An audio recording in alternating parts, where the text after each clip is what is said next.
Hello everyone. Today we talk about how to fix the app of Ludo King.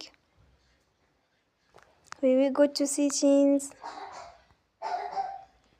Then we click on apps. After that we search the app Ludo King. And then we click. Then we'll on for stop. After that we go to storage. Then we click on clear cache. Here we go to Play Store.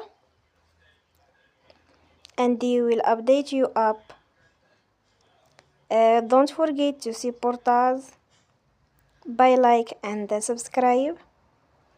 See you next time and thank you for watching.